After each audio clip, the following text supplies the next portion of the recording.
La Voz de América presenta.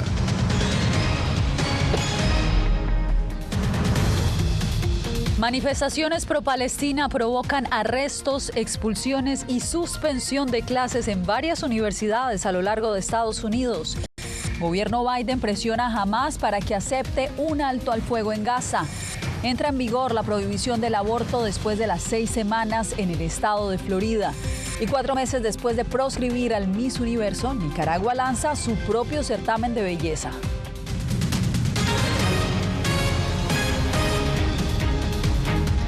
¿Qué tal? Bienvenidos, soy Yasmín López. Iniciamos esta misión con los enfrentamientos en universidades de Estados Unidos por la guerra en Gaza. Se han registrado violentos choques en la Universidad de California en Los Ángeles entre manifestantes pro-Palestina y contra manifestantes.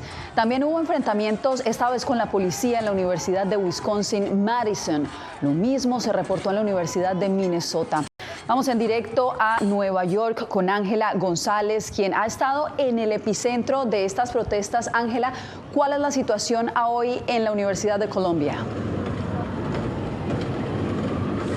Yasmín, se vive una tensa calma aquí a las afueras de la Universidad de Columbia y justamente aquí en las afueras del edificio Hamilton, que fue el epicentro de ese megaoperativo policial que dejó a más de 300 personas arrestadas y también más temprano causó protestas. Esta vez no ondeaban la bandera de Palestina, sino que gritaban consignas en contra de la policía. Estas protestas también se replicaron en las afueras del edificio de la Policía de Nueva York.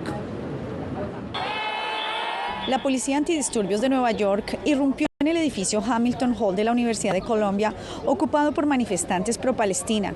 Los agentes entraron por el segundo piso con un camión escalera y arrestaron a casi 300 personas. Los manifestantes habían tomado el edificio administrativo en medio de una escalada en las protestas de repudio al conflicto en Gaza, que se han extendido por los campus universitarios de todo el país. Las autoridades de Nueva York afirman que dentro de las protestas se encontraron personas no relacionadas con la universidad. Esos agitadores extremos con un historial de escalada de situaciones están tratando de crear caos. Los manifestantes arrestados pueden recibir cargos de robo en tercer grado, conducta delictiva, allanamiento de morada y alteración del orden público. Estas protestas, que alguna vez fueron pacíficas, están siendo explotadas por agitadores externos profesionales. Este miércoles los enfrentamientos se extendían por otros campus universitarios. En la Universidad de Wisconsin, la policía comenzó a derribar tiendas de campaña y a arrestar manifestantes que continúan pidiendo cese al fuego en Gaza. Queremos que los dirigentes de todos los niveles de poder digan no más guerra, no más ocupación, pongamos fin a este ataque a Gaza, tengamos un alto el fuego permanente y una paz justa. La policía de la Universidad de Arizona reportó en la red social X que intervinieron con agentes químicos para tratar de desmantelar la protesta pro-Palestina.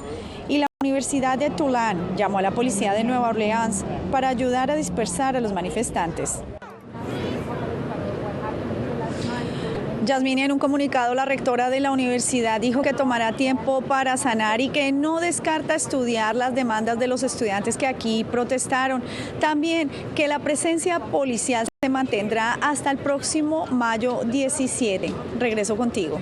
Ángela, gracias. ¿Y qué tal si pasamos a Los Ángeles? Porque en el campus de la Universidad de California se registraron violentas escenas, golpes, patadas y hasta el uso de palos por parte de quienes buscaban desmantelar los campamentos. Esto nos informa Alex Segura. Estudiantes pro-Palestina y contramanifestantes protagonizaron una batalla campal en el campus de la Universidad de California en Los Ángeles, una de las instituciones más prestigiosas del estado. Uno de mis amigos tiene un chichón enorme en la parte posterior de la cabeza. Lo golpearon cuando estaba aquí arriba. Venían aquí y nos atacaban violentamente. Esta violencia desatada con golpes, puñetazos y forcejeos obligó a la dirección de la universidad a pedir la intervención de la policía de Los Ángeles. La alcaldesa de la ciudad, Karen Bass, expresó su indignación. La violencia que se está desarrollando esta tarde en UCLA es absolutamente abominable e imperdonable. LAPD ha llegado al campus. Algunos de los estudiantes denuncian que la policía les trate como culpables. Había gente golpeándonos con bates y palos, tirándonos todo lo que podían, y ninguna de estas fuerzas policiales estaba aquí. Me decepciona que seamos vistos como los culpables. También hay alumnos que comprenden la decisión de la policía de desalojar el campamento de los manifestantes pro-Palestina. Siento que sus tácticas no son con las que yo estoy de acuerdo, ni con la forma en que haría las cosas, así que creo que sí, hay alguna razón para sacarlos de aquí. Además de estudiantes y manifestantes, por lo menos un periódico local informó que 4 de sus periodistas fueron atacados durante las protestas. Alex Segura, Voz de América. Y con la nueva visita del secretario de Estado Antony Blinken a Israel, Estados Unidos refuerza su presión para un alto al fuego en Gaza. Jacopo Lucci está en el Departamento de Estado. ¿Ha habido avances, Jacopo? Bueno, Yasmín, Israel estaría abierto a aceptar un trato ahora, pero el grupo militante Hamas aún no ha respondido a la última propuesta, que de hecho es la más concreta que hemos visto hasta ahora.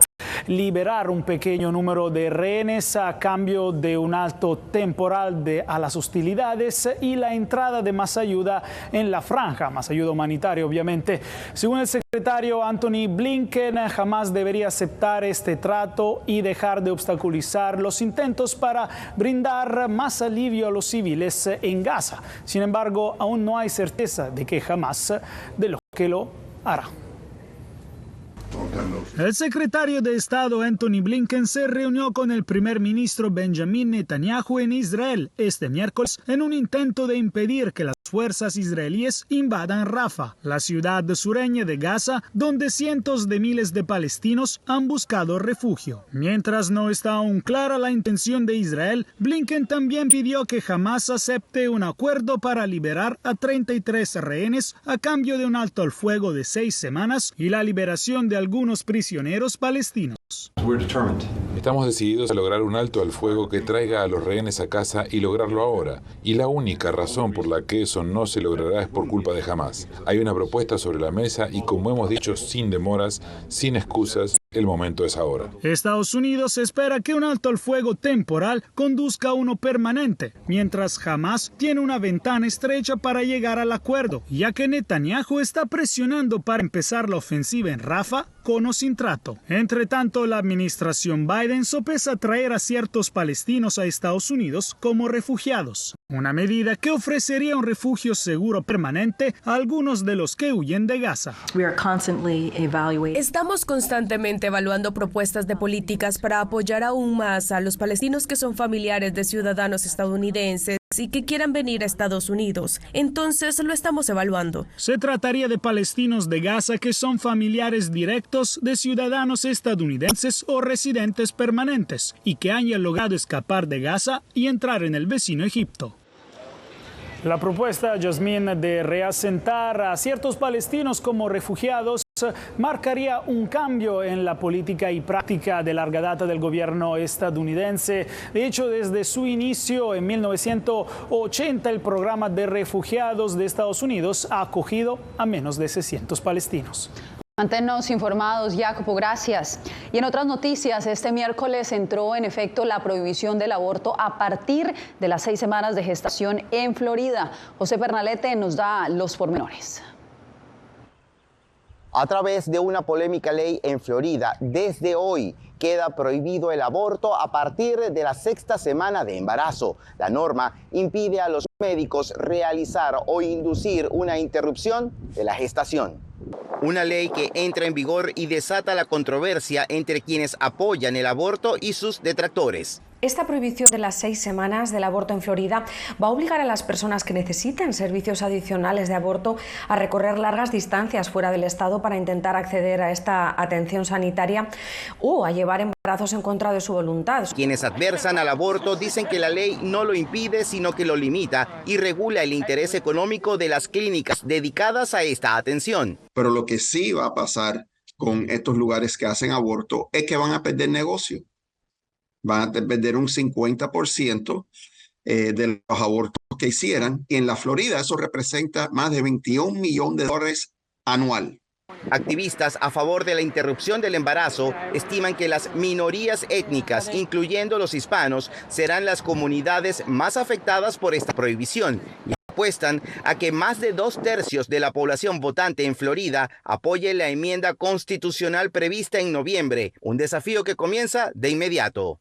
Y voten por la enmienda 4 para que siga adelante y de esta forma podamos limitar la interferencia del gobierno en las decisiones personales y privadas de los floridanos. Representa infanticidio porque permite el aborto hasta el 9º mes. Y las personas con que yo he hablado que están a favor del aborto están en contra de esta enmienda. En 2023, cifras oficiales registraron más de 84,000 abortos en Florida. En 15 estados del país, el aborto está prohibido a través de la vía legislativa o con restricciones. El reglamento permite el aborto antes de la semana de embarazo número 15 en casos de violación, incesto y tráfico humano, así como malformaciones del feto que comprometan la vida. José Pernalete, Voz de América, Miami.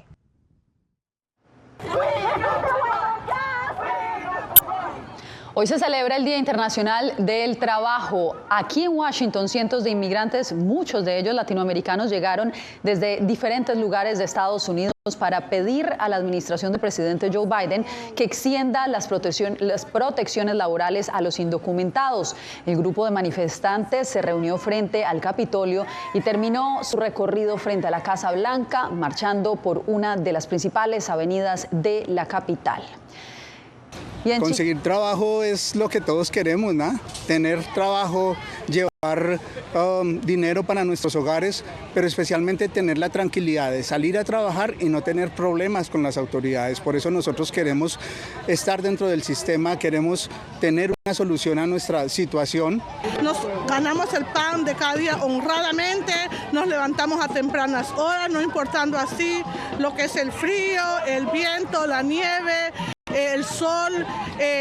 ¿Para qué? Para ganarnos el pan honradamente. Entonces significa que nosotros necesitamos con urgencia lo que es el TPS. Y en Chicago, inmigrantes también alzaron sus voces instando al gobierno a expedir permisos de trabajo, principalmente para millones que llevan décadas viviendo y pagando impuestos en este país. Enrique García Fuentes estuvo allí. Cientos de personas se manifestaron durante el Día del Trabajo en Chicago para exigir permisos de trabajo para inmigrantes indocumentados. Para todos esos millones de latinoamericanos que han vivido en este país por muchos años y que todavía están en la sombra, que tienen mucho miedo de hablar. Los manifestantes desean que el presidente Biden emita permisos a través de un decreto. Y levanto el puño en alto. A esta manifestación en la ciudad donde se estableció la jornada de trabajo de 8 horas y se formó un movimiento laboral internacional, también llegaron jóvenes abogando por permisos laborales para sus padres. Tenemos que tener en cuenta que ellos no han perdido esa esperanza y tenemos que ser esa voz por ellos. Según los manifestantes, millones de personas sin papeles migratorios pagan millones de dólares en impuestos y al seguro social sin recibir nada a cambio. Por eso dicen es justo que reciban autorización para trabajar. Y participantes de esta manifestación también exhortaron a inmigrantes sin documentos migratorios a que se involucren políticamente a través de organizaciones comunitarias para así poder ejercer más presión en la Casa Blanca. Es fundamental que nosotros demos la lucha por los permisos de trabajo porque antes de juzgar nuestra condición migratoria somos trabajadores internacionales. Enrique García Fuentes, Voz de América, Chicago. Y en Latinoamérica también salieron a las calles. En Argentina, cientos de trabajadores protestaron contra las reformas del presidente Javier Milei. En Colombia, miles marcharon en varias ciudades, entre ellas en Bogotá. En la plaza icónica de Bolívar, el presidente Gustavo Petro pronunció un discurso. También en Venezuela hubo manifestaciones y motorizados violentaron una movilización en la Plaza Venezuela, donde una persona resultó herida en la cabeza. Y esta semana también se celebra el Día Internacional de la Libertad de Prensa. Regresamos con la situación que viven los comunicadores en México y en Venezuela.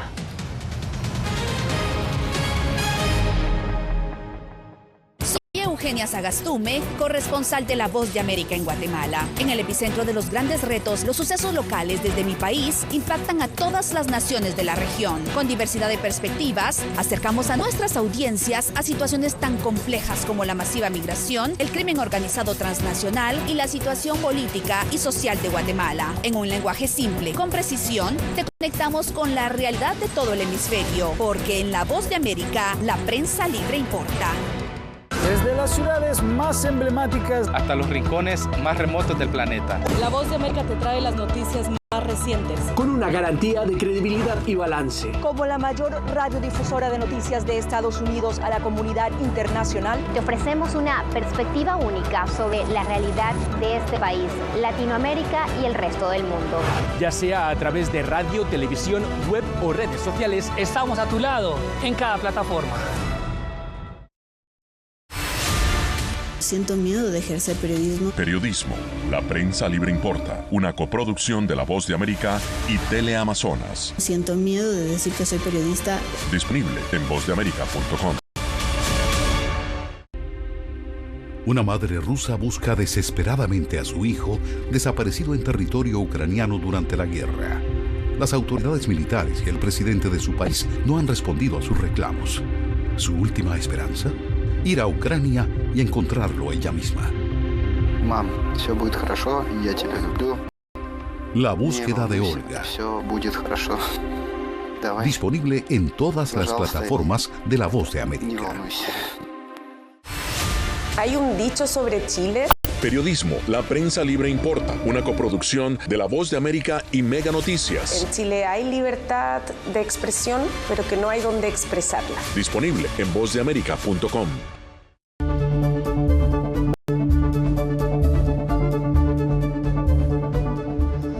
Este viernes se celebrará el Día Internacional de la Libertad de Prensa y una de las realidades más difíciles las enfrenta México, donde según el Comité para la Libertad de Periodistas han disminuido los asesinatos, pero continúan las agresiones a los comunicadores. Vicente Calderón nos da los pormenores. En vísperas del Día Mundial de la Libertad de Prensa, México lamenta el asesinato de Roberto Figueroa, quien con estilo satírico abordaba las noticias. Por sus presuntos nexos con la delincuencia organizada. Secuestrado el 27 de abril, pagaron el equivalente a $1,700 para liberarlo. Su familia acuerda el lugar donde van a entregar esa cantidad, sin embargo, pues no es liberado y por la tarde su cuerpo es encontrado al interior del vehículo. El gobierno federal reporta menos homicidios de periodistas. En el año 2022, 13 casos, 2023, 5 y este del año 2024. El Comité para la Protección de Periodistas dice que la mejoría es relativa. Seguimos hablando de una agresión contra una periodista en el país cada 16 horas y esa cifra no ha bajado. Jan Albert Hudson representa al comité en México. La presencia de la delincuencia organizada y las presiones que ellos han ejercido sobre la labor periodística no ha cambiado en lo absoluto. Las zonas de silencio siguen siendo las mismas. Dice que hay autocensura, pero también hay muchos periodistas resilientes. Qué injusto es que nos asesinen por hacer nuestro trabajo. A pesar de su juventud, Karen Castañeda persiste en la profesión. Que nuestro trabajo es visibilizar pues, las problemáticas, visibilizar cualquier injusticia. 43 periodistas han sido asesinados durante el gobierno de López Obrador, según la ONG Artículo 19. Vicente Calderón, Voz de América, Tijuana. Un noticiero móvil que llega a las comunidades más apartadas de la capital venezolana busca combatir la desinformación. Adriana Núñez Rabascal nos trae el reporte. Un camión cargado con información llega a una comunidad rural a las afueras de Caracas. En él viajan periodistas que buscan llevar noticias a las zonas de Venezuela donde enterarse del acontecer nacional es cuesta arriba. Este camión es conocido como el Arimóvil.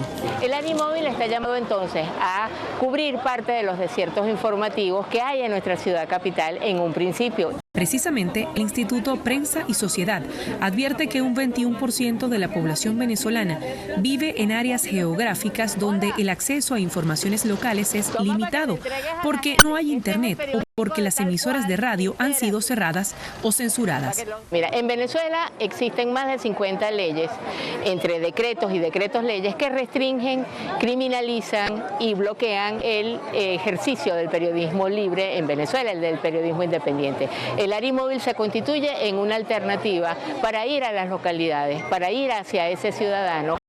Estas dos jóvenes viven en uno de esos desiertos informativos, Turgua, una comunidad rural a 1 hora de Caracas. Normalmente en las zonas rurales es muy difícil, porque a veces el internet es muy lento o a veces en muchos puntos no lo hay. Hay unos noticieros que son muy mentirosos, no pasan la verdad. El Arimóvil es una alianza de los portales en internet El Pitazo, Runrunes y Tal Cual, que con frecuencia sufren bloqueos por orden de la Comisión Nacional de Telecomunicaciones, CONATEL. Y es que en el estado Lara se registraron 458 casos de tuberculosis.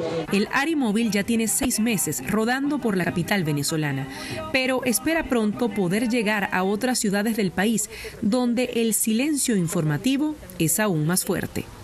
Adriana Núñez Rabascal, Voz de América, Caracas. Nosotros regresamos en instantes con el nuevo concurso de belleza que inauguró el gobierno de Nicaragua.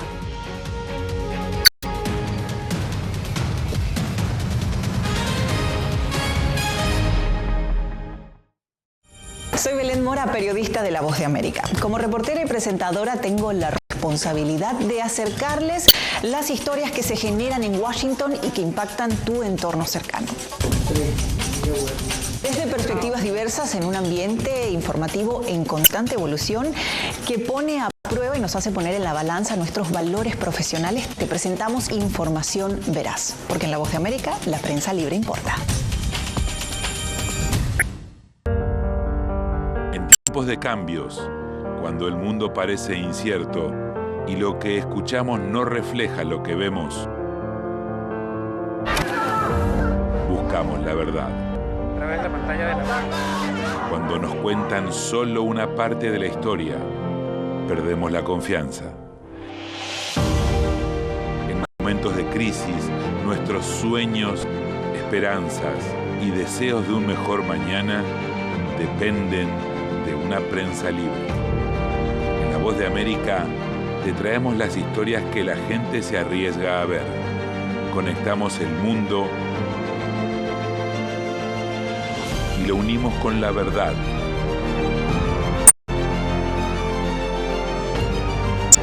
En La Voz de América te presentamos el panorama completo.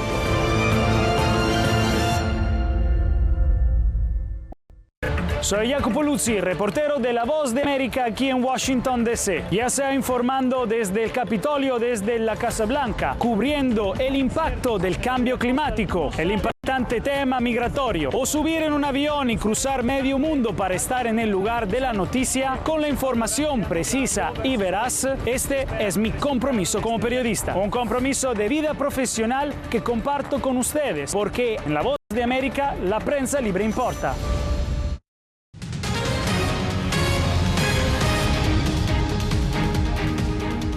México acusó a Ecuador ante el máximo tribunal de la ONU este martes. Argumentó que Ecuador cometió una flagrante violación al derecho internacional y que no había defensa legal para irrumpir el 5 de abril en la Embajada de México en Quito y arrestar a un ex vicepresidente a quien México acababa de conceder asilo.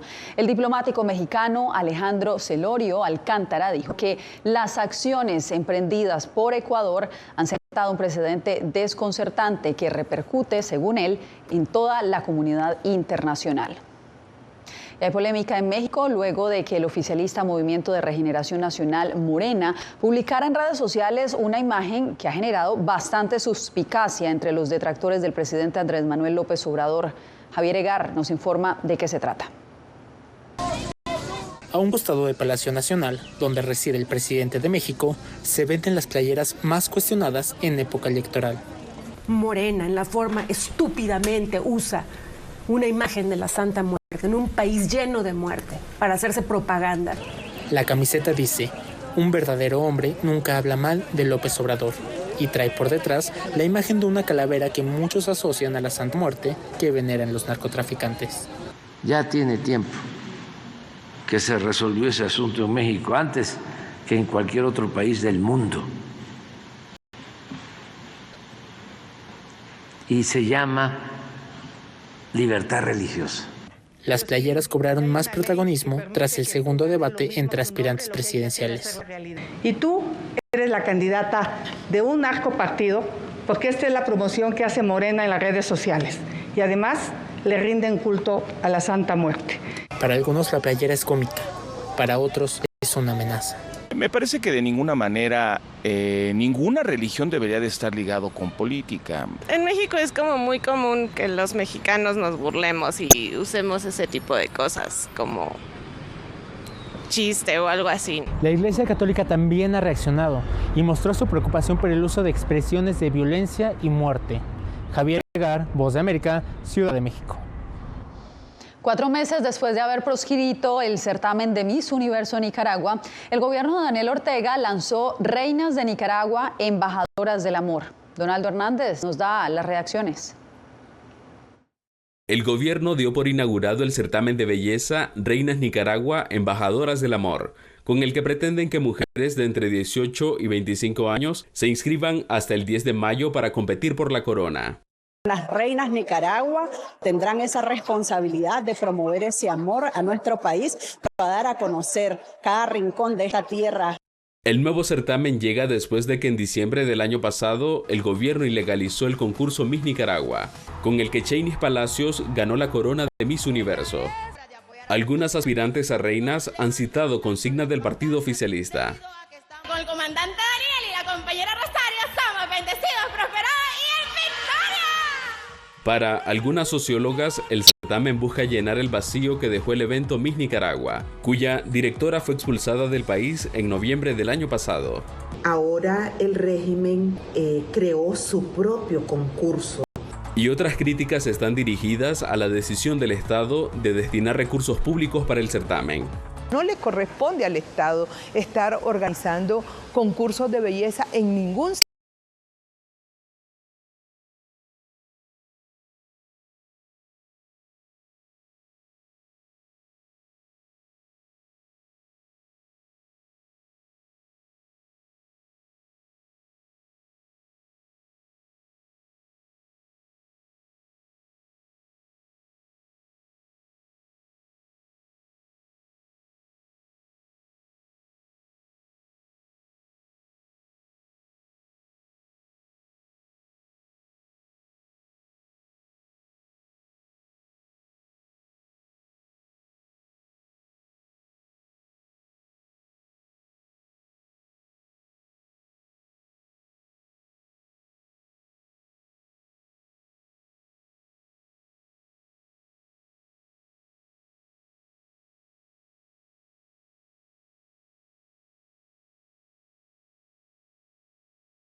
Regresamos para cerrar esta emisión con el Festival Celta de Fuego de Beltane, una tradición que marca el inicio del verano y las cosechas en Escocia.